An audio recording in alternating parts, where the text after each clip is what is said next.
Welcome to my podcast, So Deep. This is the second episode of our series under the umbrella of Power of Mentoring. And the series is about unlock your potential, identify your opportunities, and elevate yourself. In last episode, we talked about two stories. We talked about the story of Hanuman and Jamwant.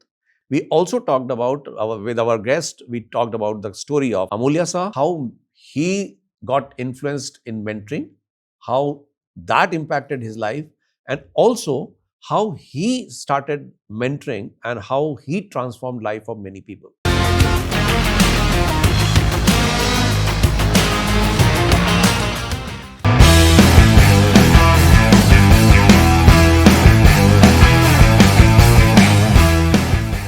Amulya, welcome back. Thank you.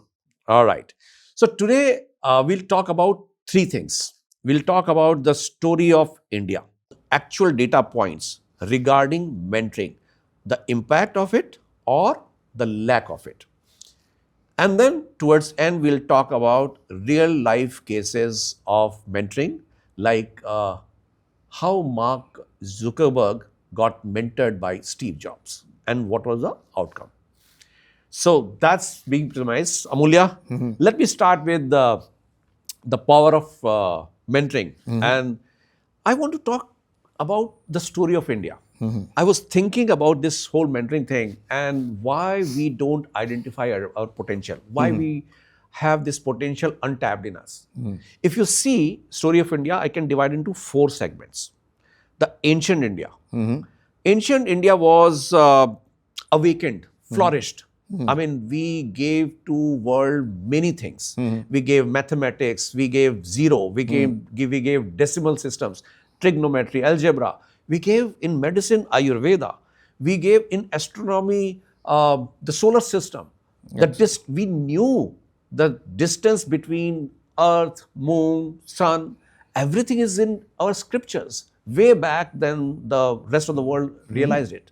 Right. And it was very, I mean, if you talk about people, we were like Aryabhatta in mathematics, Paninini, he and Sushruta. Sushruta was father of medicine. Absolutely. And so many of them.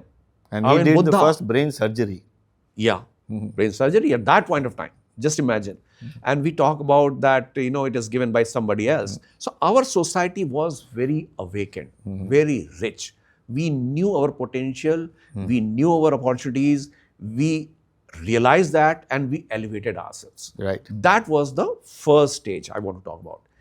Then I want to talk about the second stage, few centuries back, where we were trying to get invaded.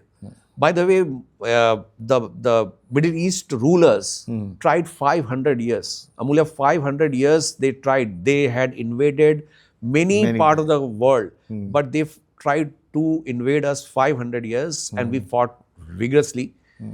But ultimately, they persisted and started an era of consistently systematic destruction of our culture. We were oppressed. We were, taken into sort of slave master mode. Relationship. And that sort of, and that continued for many centuries, by the way. So systematically, and in this duration also, what they did was they destroyed the richness of our culture, whether it was temples, Takshila, Nalanda, universities where richness of our knowledge was there. Agreed. It was consistently, systematically destroyed. And we were brought into a mindset of service, suppressed mindset. So identifying our potential, everything that got distracted, subsided. And that stage continued for some time. Third stage is post-independent, the recent India I want to talk about. And the fourth stage I will talk about later. But third stage, you can also add the East India Company and the foreign invaders like the Europeans and the UK people when they came. We were also suppressed and oppressed. So I am clubbing, by the way, I'm clubbing that in the second part. Invaded by Mughals or invaded by Britishers altogether, we were suppressed as a society, as a culture. Third stage is post-independent, when we came back to us. We you call it phoenix, rising from the ashes, where we started, getting on our own foot.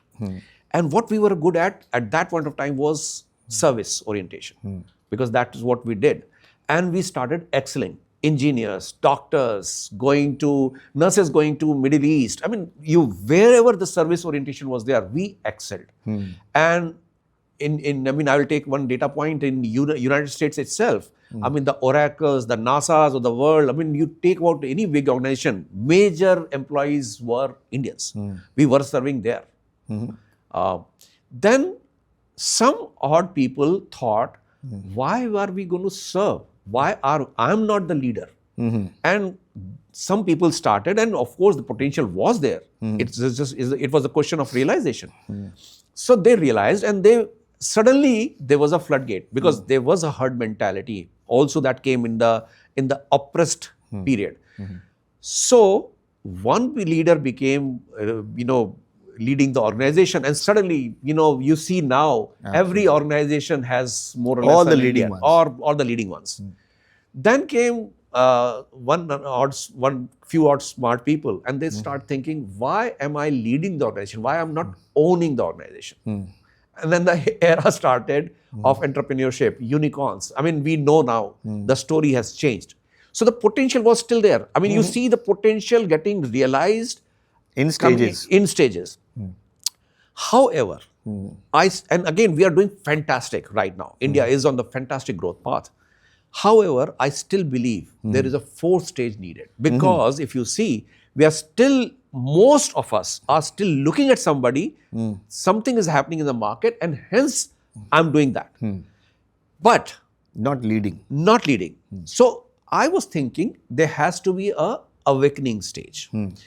Innovation is a subset of that. Awakening stage is where, if I proactively, instead of looking outside, I look inside, understand my potential, and this is coming back to the same thing we discussed in the last episode. If we proactively understand our potential, then what will happen is we will sooner be doing much, much, much better. I may become an entrepreneur, but I may have much more potential to do something else. Right. Like the example you took, that guy who went to Europe. So what I'm saying is, a fourth stage of awakening has to come. Right. And I think that in real sense will transform. And in that stage, again, I can't emphasize enough, is that we will need the support of mentors. Absolutely.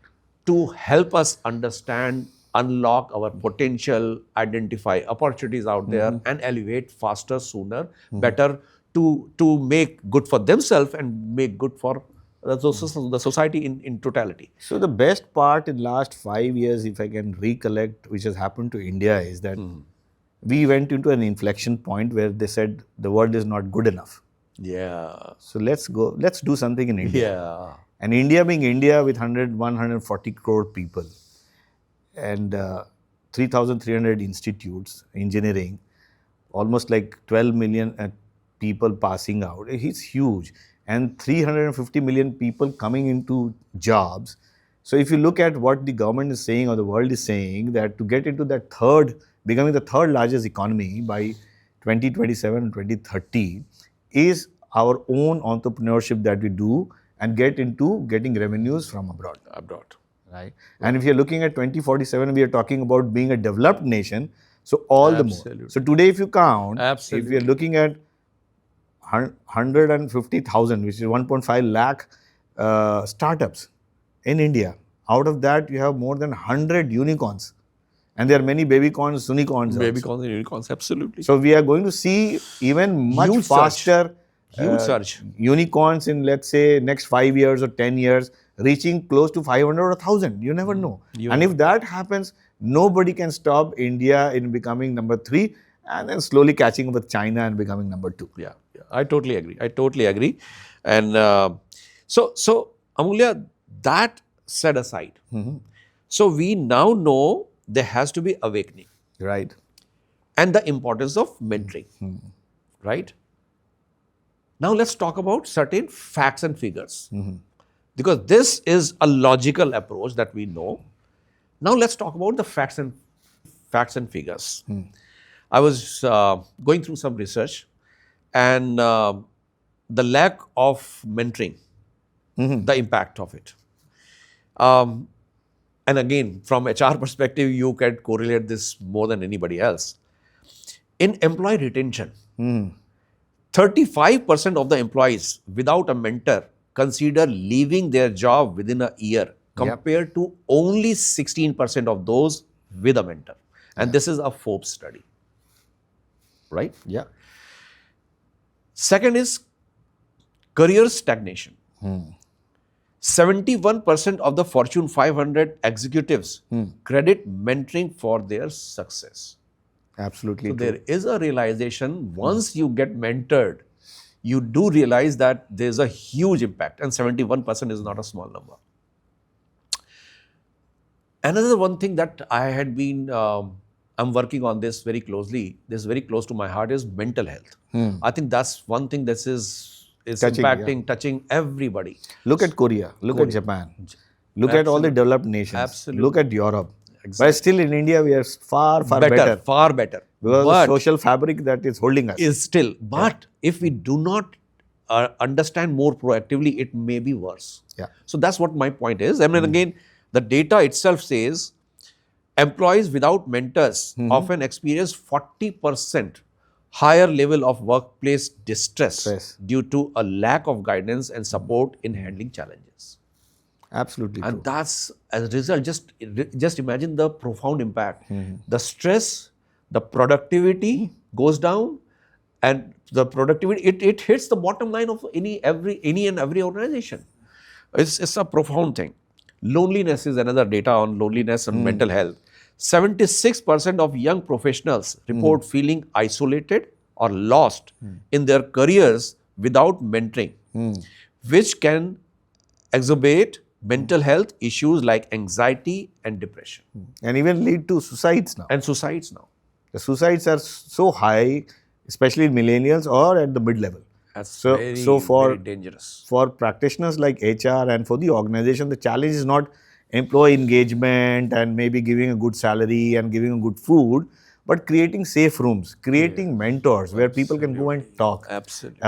And then talk about, and people who are stagnating at middle levels, they don't know what to do, what not to do. Because nowadays people are getting salaries which we thought we would have got in 15 years. And they're getting in 5 years. So salary is no longer something which motivates them. Materialistic things they are not, but they are feeling lost. Lonely, lost. Right. And there are many people who come from backgrounds where their parents or their relatives were not in that job. So it becomes all the more important for them to search for a mentor. And if they don't get it, obviously they're going to be lost. I mean, in my case, in my family, I was the first guy who was science. My father and mother, my father was a historian, my mother was arts, my both sisters were in arts, my brother was in commerce. I was the one. I was desperate where to get help. Till today, my mother asks, what do you do? Why do you get paid so much? So they don't know, because they're simple human beings doing jobs which are there, but they don't knew about. They knew about engineers and doctors, but what exactly they're doing is something. So of course, it has a big impact. Big impact. Another data is on academic and youth development. It says mentored students are 130% more likely to hold a leadership position. Just imagine, highlighting the missed potential among those lacking mentors. So the growth, A, to identify, B, to grow, and then grow to leadership position.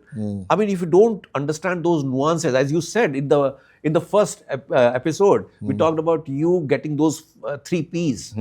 How much important was that for your leadership role? But it just provoked me to think where we are as a country in the education system, where we have this mentorship It's to very just dangerous. elevate the success of the people or the productivity of people by 130%, which means there's a huge potential. Huge potential. So while the West might be developing or doing it, That too in the Ivy Leagues. Absolutely. And some of the Only Ivy Leagues in limited. India. But we are talking about 3,300 engineering colleges, Engineering college. close to 1,700 MBA colleges, where every year 1.2 million, which is like 12 lakh people graduating from engineering, another 0.8 million in from MBA. And if this is the state of affairs, I wonder what will happen in the future for the young and millennials and Yeah. Gen Z. In fact, I mean, one of the organization I started was working on this. I was working on this, and one of the McKinsey study was that in India, out of the whole engineers produced, and this was 2008 study, and they said only 25% are deployable, 25% are trainable. Rest 50% are not at all worth it. They were completely in wrong line. So they may have, each one of them may have fantastic potential elsewhere. But again, the same herd mentality, engineer. Or The MBA, society MBA, says MBA. MBA. So that's very dangerous. And in fact, 2012, it became much worse. Boston Consulting did the same study again. And they said 70% are unemployable. Only 12% are deployable, 18% are trainable, 70%. So imagine with the rate things are going down. And again, just imagine, correlate the power of mentoring. If these guys would have known their potential and applied in the right direction, where else they would have reached? Yeah, What absolutely. height? And here they are struggling in doing something which is not worth it. So I think there's a huge gap which has to be filled. Huge gap. Okay, coming back, another thing is skill gaps. 67% of employees without mentorship feel unprepared to take on leadership role. Same thing. Diversity and inclusion. This is one of the biggest topic in corporates nowadays, right? Underrepresentation. 84% of women and minorities in leadership position attribute their success to mentoring. Yet, their lack of access to mentors hinder diversity in leadership. And this is Harvard study. But the only problem is when we talk about diversity, we only think about females or gender diversity. But there's a study which has said that if you 2030, if you want your economy to become third largest, you have to have 30-35% females in your organization working and delivering for you. And that's a huge target that all organizations will have to carry. Huge target indeed. God, a lot of need of mentoring. And one last data point I want to share is on engagement and performance.